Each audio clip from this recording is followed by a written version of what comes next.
Okay, we're joined now by West Virginia coach Bob Huggins. Questions for Coach Huggins. Our first question comes from Greg Hunter. So, Bob, I guess the obvious one, Taz, what's his health? What are the opportunities for him to play tomorrow? He's in concussion protocol, so I have no idea. You played one game without him earlier in the year. What's it do to your, the lineup, just what you can do if he's not available? Well, I mean, obviously he's one of the best players in the league. It's going to affect us. I think our coaching staff and our team are more concerned about Taz and Taz's welfare than we are about, trying to rush him back here too soon. Additional questions for Coach Huggins, please use the raise hand feature.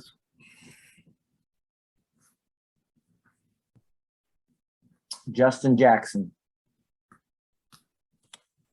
Hey, Coach. Has Taz been? I'm not clear on what the protocols are. Has he been able to practice at all this week, or has he just been watching, or kind of? If you could just kind of, what are the protocol standards? I guess.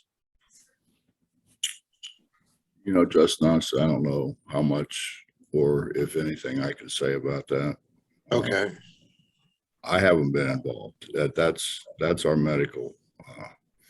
It's our medical group, and then it should be. I mean, they're going to decide what the protocol is.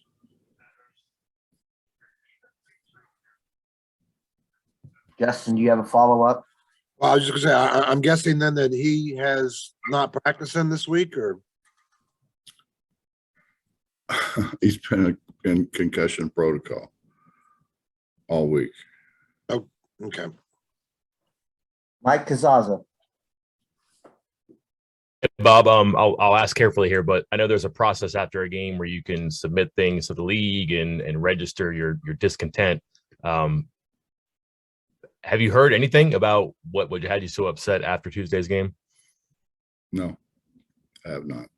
Is that unusual? No, not really. Okay. Moving on.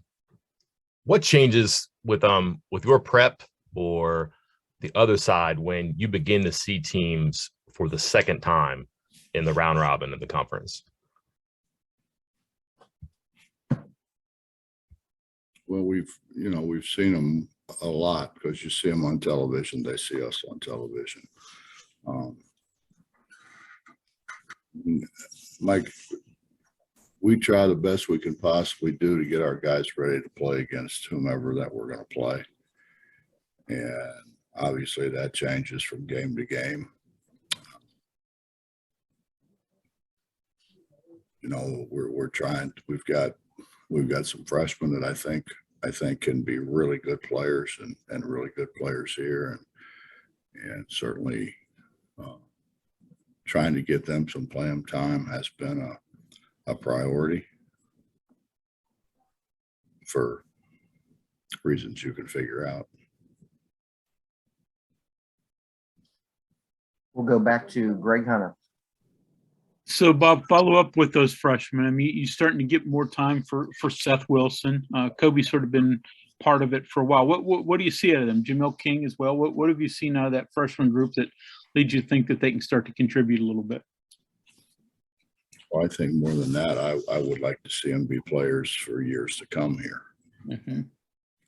I think that's extremely important. They're good players. I mean, you're talking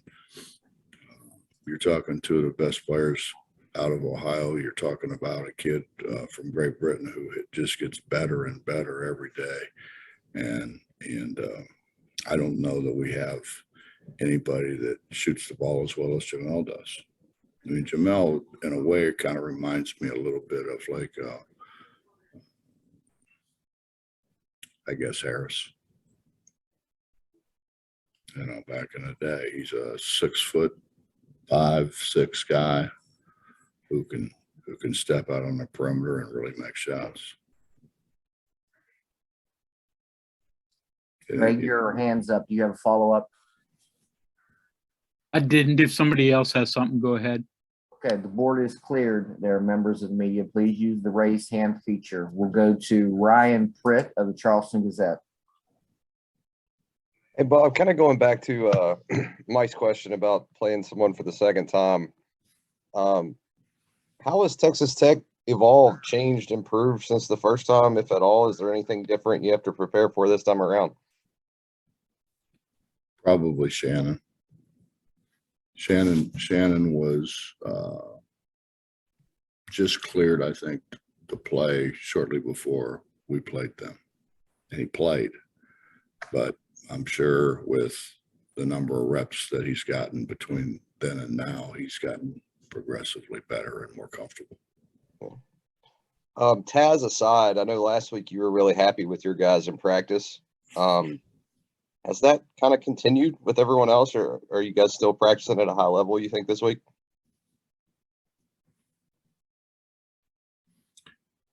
I mean, we've been fine.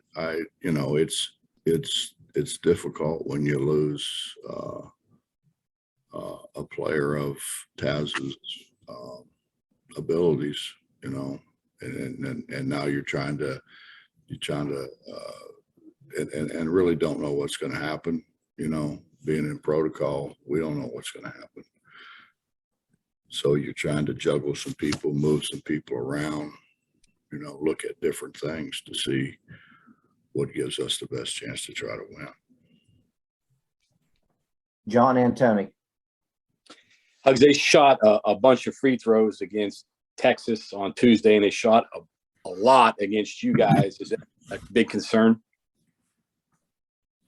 I think it's a big concern when anybody shoots a bunch of free throws. I mean, that's you're supposed to make those. You know, John, I don't know. You know, the one thing you can count on, it's not going to be the same, because you have you got 6 different eyes on it. You know, 6 different eyes on it, and 6 guys who, you know, primarily haven't seen the 2 of us play before. They very rarely put the same guys on a team, with both teams, and you know, I mean, to think that that's not a part of the game, it's very much a part of the game.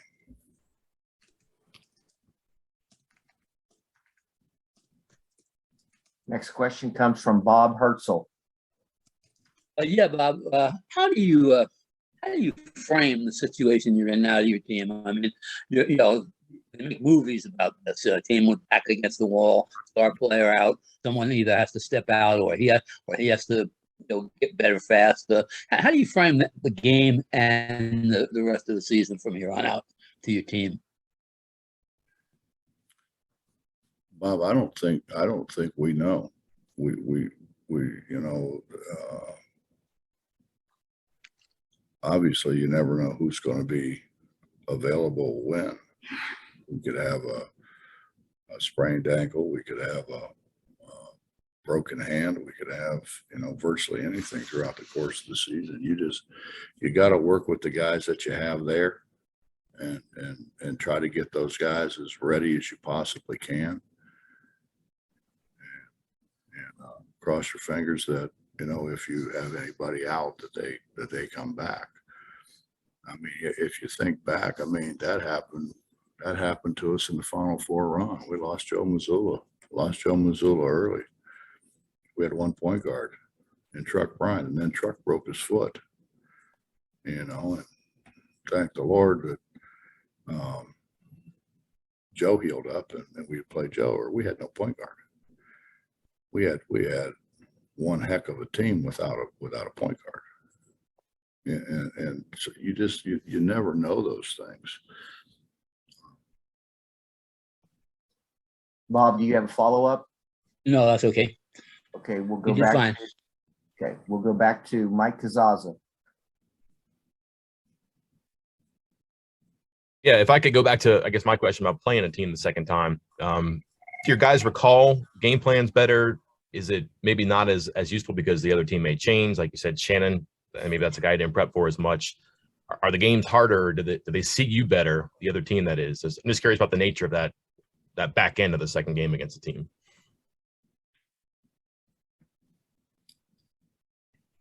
I mean, we look at film, we try to look at what's changed. I mean, we look at a truckload of film. They watched some film yesterday. They're going to watch a little bit of film today. How much that helps them, I don't have any idea.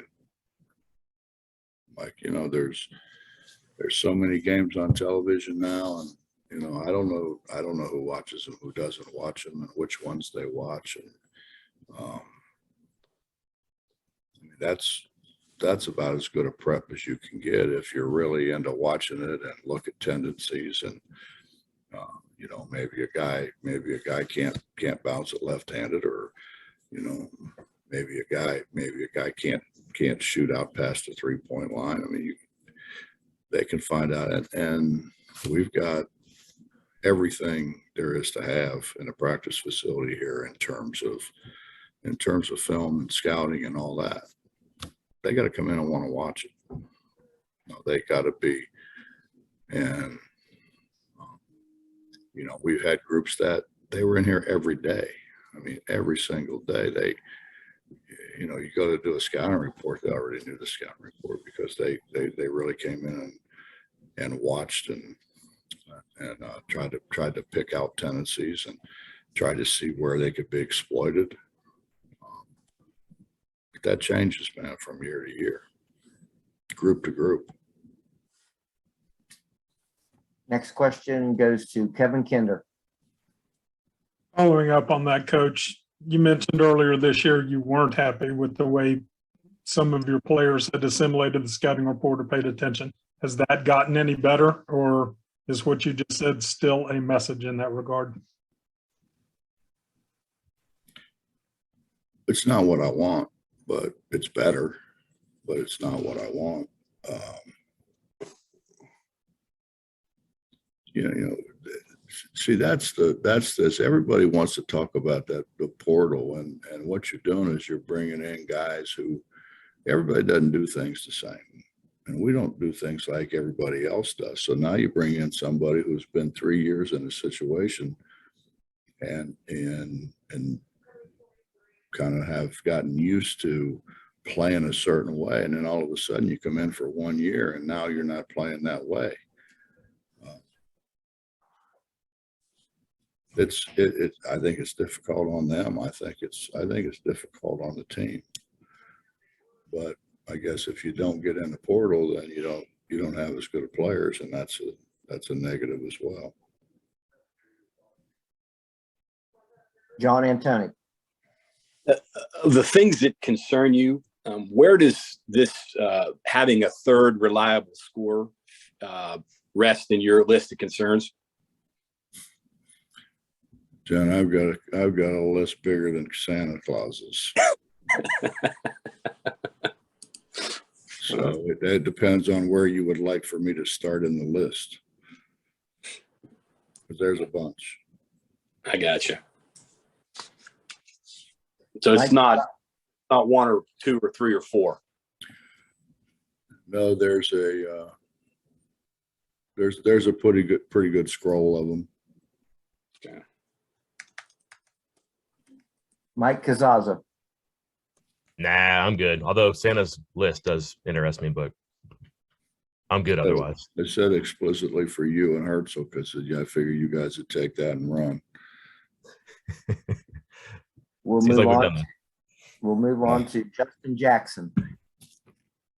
Hey, Coach, you look at the makeup of your roster, and you've got a group of really older guys and a group of really younger guys.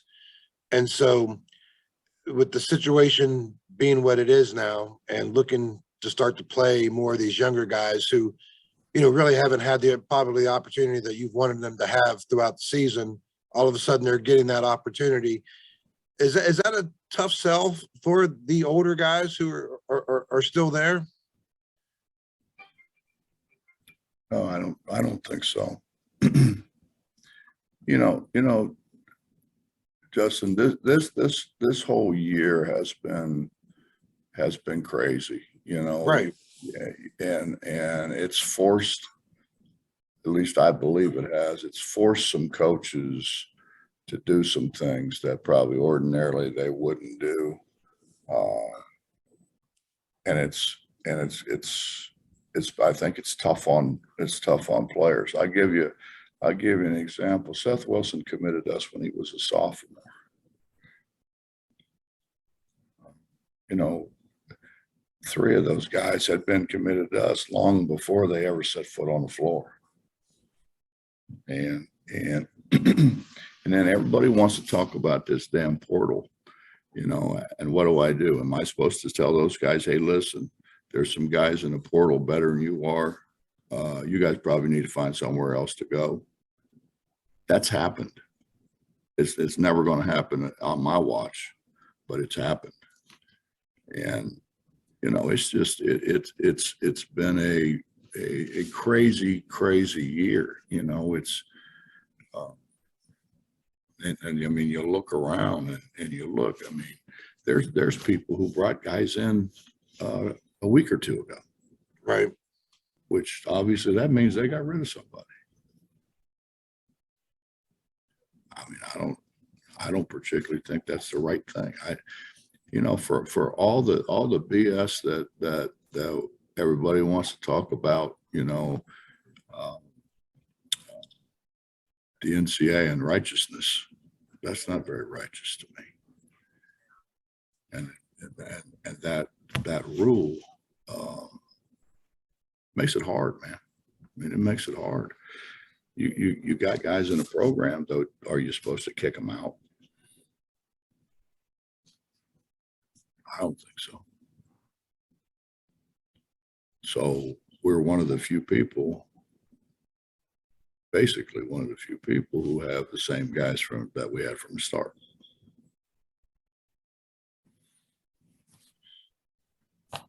We'll go to Bob Hertzel. I'm not even going to get into the Christmas list. What I am going to, especially mine, what I do want to get into though is 2 things. Number one, you say it's a crazy year. Then you mentioned the portal. Is the NIL distracted in any way, taking away time from guys? You know, you see some guys that are, you know, getting cars, and all of a sudden when they get cars, like they get women and they get things that they can that they're doing around campus. It's different. I mean, has that created a distraction? And then I'll come back with the second one. Certainly could be. Certainly could be, but I think it goes a lot deeper than that. You know, you got a guy who's maybe not quite as good as the guy who got whatever, a car and whatever.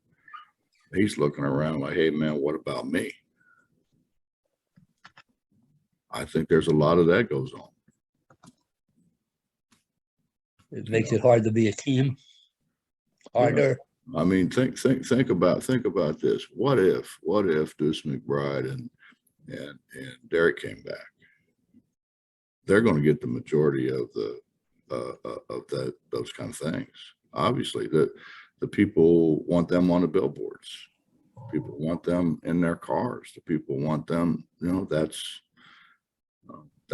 draws people to you know, to their company, corporation, dealership, whatever.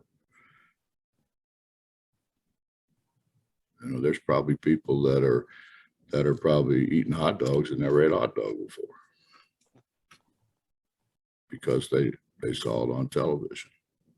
And you know, it's not just us. I mean, it's football. It's everybody. And the goal, I think, is for everybody to be able to have that opportunity with their guys, which when you really think about it, it's impossible.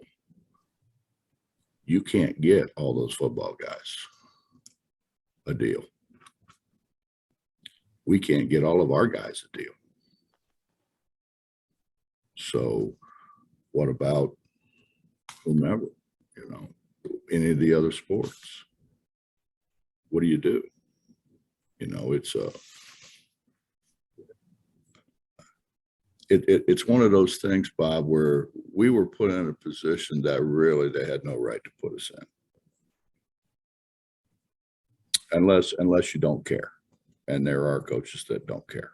They're just going to get the best guys they can, give them the best deal they can to hold on to them. They really don't care about the other guys. But there aren't very many coaches like that. Right. The other thing I wanted to ask you about was Coach Drell. I mean, you had hopes for him this year, and I assume it's been a bigger project, maybe, to put it politely, than you wanted it to be, or thought it would be. How have you handled that, and how has he handled it, and where does it go from here? Isaiah, honestly, Bob, has been good. You know, Isaiah initially wanted to fashion himself as more of a perimeter guy.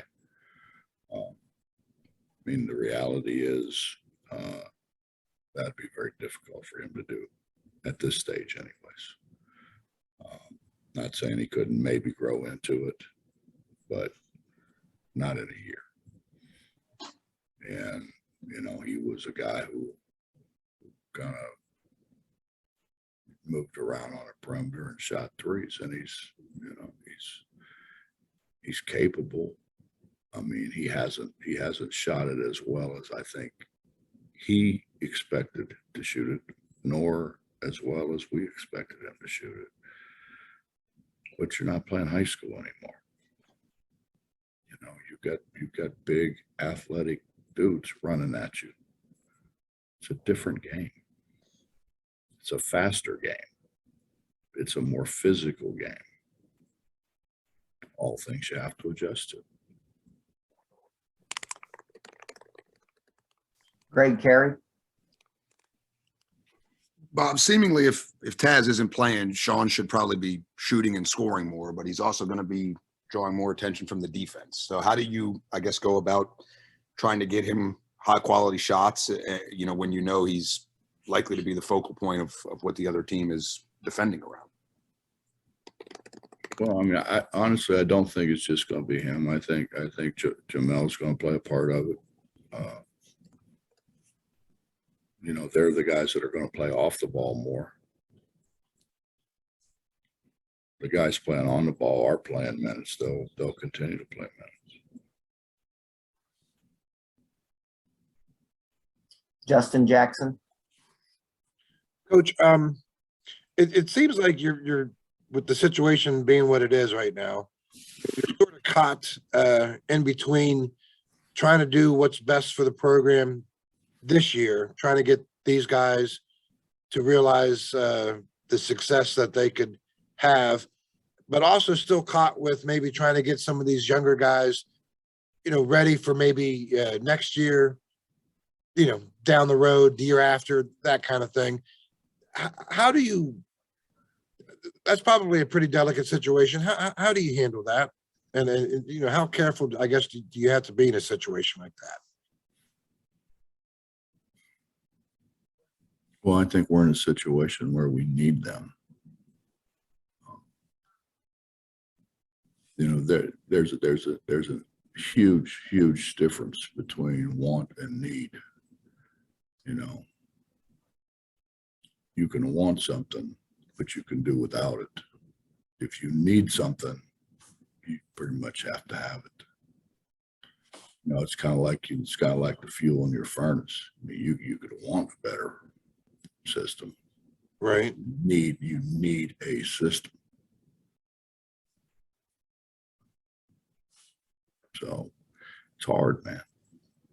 And in the same time, try to treat people the right way.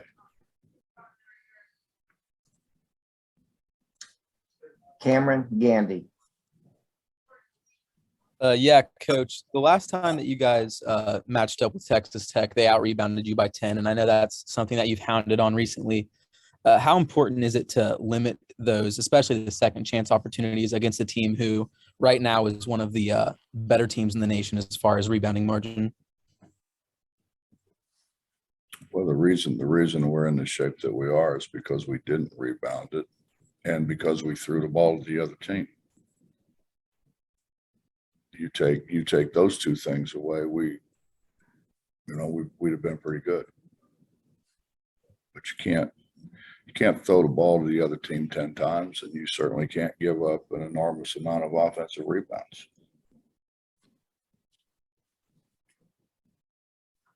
Next question goes to Sam from Gold Blue Nation.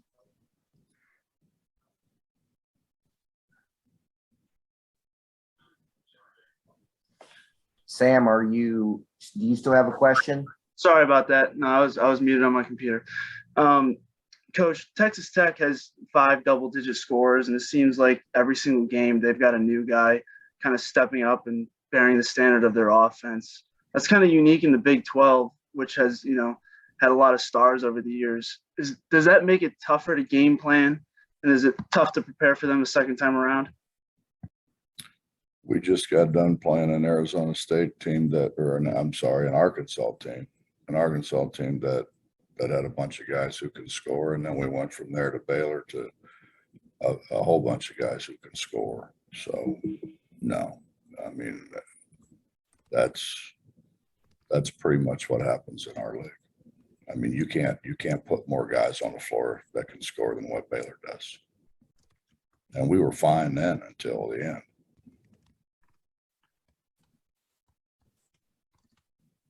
Mike Kazaza.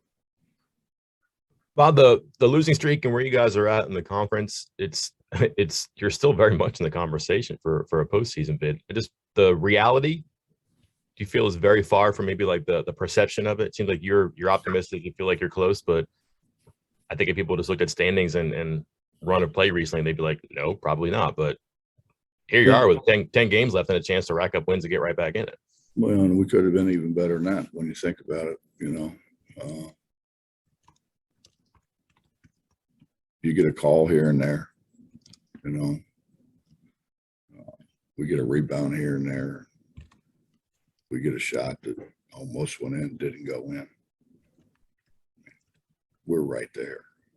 It's not like we've been, we were god awful against Oklahoma.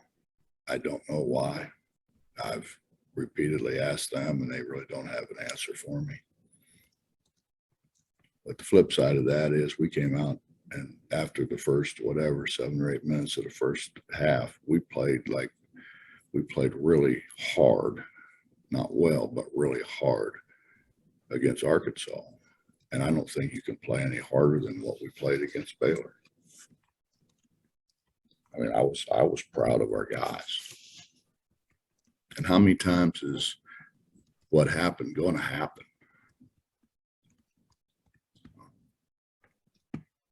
It's sometimes whatever you want to call it, luck or fate or whatever, it's not in your corner.